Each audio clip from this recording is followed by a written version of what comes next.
we're here at the 2 Point Hospital booth, and we'll have an interview. So I am here with the developers, and could you quickly introduce yourself? So I'm Mark Smart, I'm the art director at 2 Point Studios. I'm Chris Knott, and I'm the lead animator. Okay. Could you tell us something about the game? So what will we see, what will we do in 2 Point Hospital? So build, run, manage, maintain a hospital. Okay. And how will that work out? Like, how will we be able to upgrade the hospital? Will we add new rooms and get new equipment? How does that work?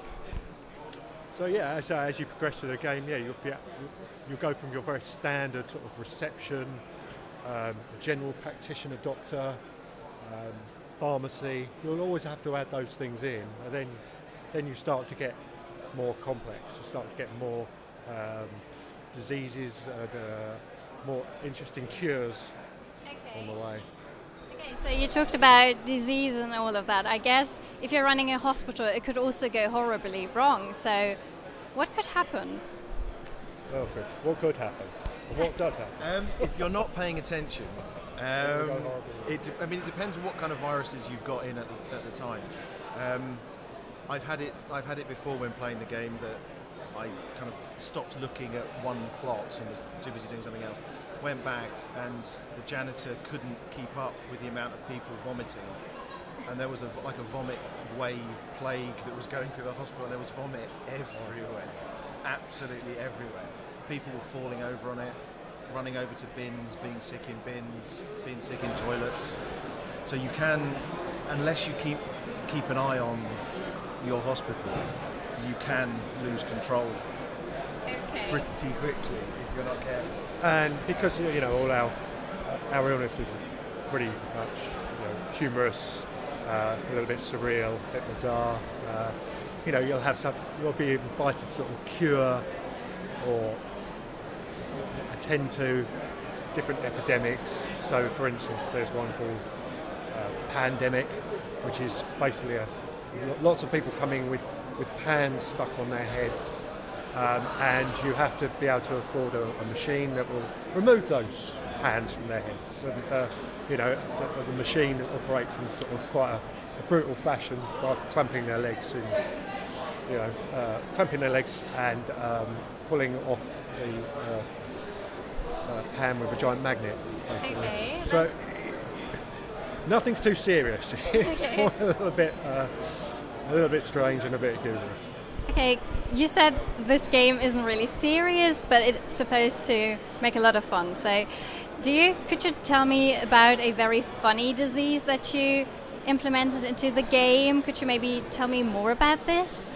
Well, there's lots of different humorous diseases. I mean, one of my personal favourites is quite a small one, but it's a guy that's just a mime, or a girl that's just a mime. They're dressed up in a mime outfit, and all they can do is perform, being trapped in a box or climbing a ladder, and they have to be treated. So, you've got. I think my one is premature mummification. I just love watching mummies walk around the hospital in full bandages. But then we'll kind of walk like a mummy. But then we'll stop and get some sandwiches out of the vending machine, eat them normally. And be like, and then carry on walking like a mummy.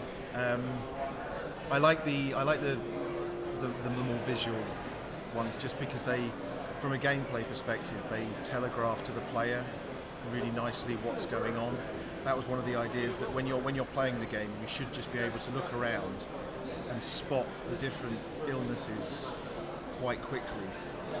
Just so you're not constantly having to look at lists. You can if you want to, and you can go really, really deep into the gameplay, but at a very basic level you should be able to just look around your hospital and go, oh, there's some mummies, or there's some clowns, just by how they're moving, because I think it helps you diagnose a lot quicker. I think it's meant to be there for clarity, but I think it's worth emphasising that there's sort of quite a deep business sim underneath this. That you've got to look at all the qualifications, how much you're paying your staff, how much the running and maintaining of the hospital is. There's a lot in there. You can take it on quite a superficial level, but then you can drill down into sort of more the statistical based business side of things as well. Would you say this game is more for casual gamers or experienced gamers, or is it a game for everyone? It's a game for everyone. You know, we've made it that way. You know, that it can be accessible. You know, and you can play it to how you want really. You can go through all the different levels, and you can play at a sort of lower level, but you can then choose to accept more challenges. Yeah. So yeah, it's a balance to try and get that casual gamer and the more hardcore. You know, hopefully we've achieved. Okay, so I guess in this case everyone should enjoy it a lot. So what is your favorite part of the game? Is there something that you like in particular, or something that you think is very special about your game?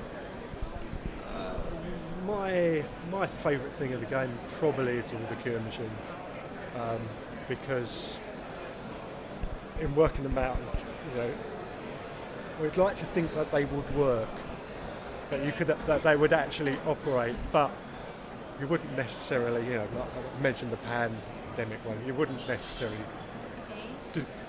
treat a patient like that, but it would be nice to think. It's nice to think that they might work. You know? True.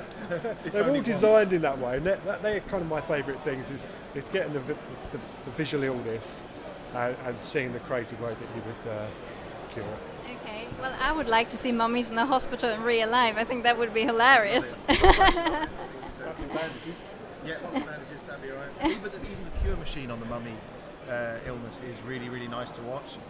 Just the way it gets the bandage and then just slowly spools it all off them. It's really nice. There's just something quite satisfying about the cure machine as well. It's a nice process watching the illnesses come in, going to treatment and then leaving, because you get to be quite fond of certain illnesses just because you like the visual symptoms and you go, oh, I quite like these ones, and so you like having them in the hospital. It's a weird thing that you want illnesses to come in, but because you like them, you like that illness. But I think most people who play the game do find they have favourite illnesses. They'll be like, yes, I got some of them, which I think is cool. That's something I think it's like. also as well that the sort of the ability to take on challenges, you know, they're kind of offered to you. So you could say, well, yeah, I'll accept that challenge at the moment, but you can't say no if you don't want to do it. So you can kind of, if you want to play it on a more shallower level, you can, but you can sort of really ramp it up if you really feel confident. Okay, that sounds absolutely amazing. So do you when you get these cure machines and you try to cure a disease, how does that work? So do you get a room where you have scientists and they try to find a solution to these diseases? And how do I have to upgrade these machines, or how does that work? Yeah, so there is an upgrade path for these machines, and that's all done through research. So yeah, you initially you'll be researching some of those machines as well. So you'd set. You might not even have somebody trained up to do research, so you then have to train them as well. So you train them up to do research, then you get the research machines themselves, and then from that research you can then build the machine. So this is all sort of fed to you as you go through the game. Okay. You may also have to train the doctor to use the machine. Yeah. As well. So certain machines doctors just don't know how to use. So unless what happens then?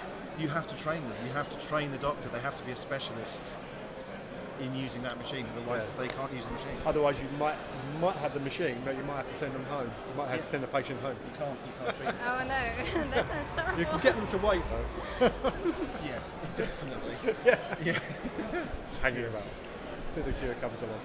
Okay, and are there, for example, if I want to teach a doctor to use one of those machines, do I have to use skill points in order to do that, or will they learn over time? How does that work in particular? So we have a training facility. Okay. So it's literally like a college. College. Yeah, and Lecture. they'll sit at a desk.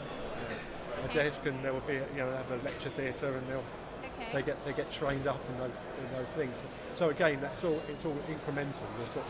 You're doing training, you're doing research to get towards the end goal, which is curing that patient.